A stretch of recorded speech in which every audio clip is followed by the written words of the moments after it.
আমাদের স্বাস্থ্যের ব্যাপারে দেখবেন যে কেউ অনেক বেশি ওজন আধিক্যে ভুগছে অথবা কেউ একেবারে আন্ডারওয়েটে ভুগছে। এই দুটোই কিন্তু ম্যালনিউট্রিশন। অনেকে মনে করেন যে যিনি ওজন কম একমাত্র অপুষ্টি কিন্তু তারই। আসলে এই ওজন কম, ওজন আধিক্য সবই কিন্তু অপুষ্টির কারণ। সো অপুষ্টি যেন না হয় এই ওজন কমের মাধ্যমে, সেই বিষয়টার জন্য আজকে আপনাদের সামনে আসছি।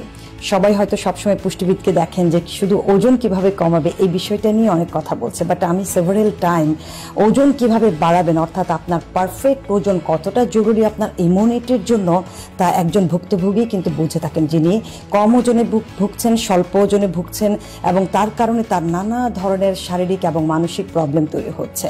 অর্থাৎ এই স্বল্প ওজনে ভোগার কারণে মানসিকভাবে অনেকে বিপদগ্রস্ত থাকেন, বিভিন্ন ধরনের রোগ তাকে সহজে আক্রান্ত করে থাকে এবং সেই রোগের বিরুদ্ধে সে কিন্তু ফাইট করতে পারে না।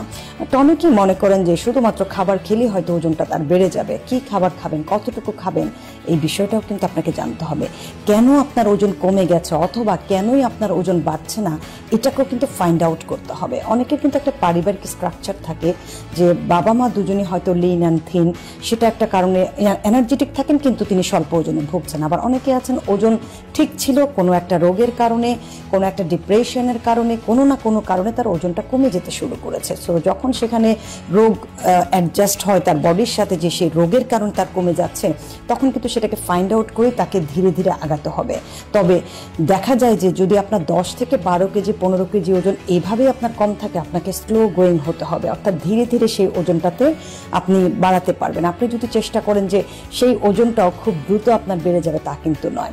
কারণ আপনার ধরুন রিকোয়ারমেন্টস আছে 50 কেজি ওজনের, বাট এই মুহূর্তে আপনি হয়তো 40 কেজি ওজনে আছেন, তাহলে আপনি টার্গেট করবেন 5 মাসে যেন এই ওজনটা আপনার বাড়ে। কারণ আপনার পাকস্থলীর সাইজ, আপনার মেটাবলিক প্রসেস, এই সব কিছু কিন্তু ডিপেন্ড করে। চাইলেই যে আপনি অ্যাট এ টাইম অনেক ক্যালোরি আপনার বডিতে নিতে পারবেন তা কিন্তু না। হজম শক্তি কেমন সেটা বুঝতে হবে, ডাইজেশন পাওয়ার, মেটাবলিক পাওয়ার, আপনি কতটুকু গ্রহণ করতে পারবেন মানসিকভাবে, সেই বিষয়টা ডিপেন্ড করে থাকে। অনেকেই এর পাশাপাশি আমাদেরকে বলেন যে একেবারেই মুখে রুচি লাগে না, সেজন্য আমি অ্যাপেলনের কথা বলে থাকি। অর্থাৎ অ্যাপেলনের মাধ্যমে আপনার মুখের যে রুচিটা আসবে, তার পরবর্তীতে আপনার যে ক্ষুধা জাগবে, তখন আপনি আপনার পরিমাণ থেকে বেশি খেতে পারবেন। অর্থাৎ প্রতিবেলায় প্রতি মুহূর্তেই আপনাকে কিন্তু অ্যামাউন্ট অফ ফুডটাকে বাড়াতে হবে। একবেলা 100 গ্রাম খেলে পরের বেলা 120 গ্রাম খেতে হবে।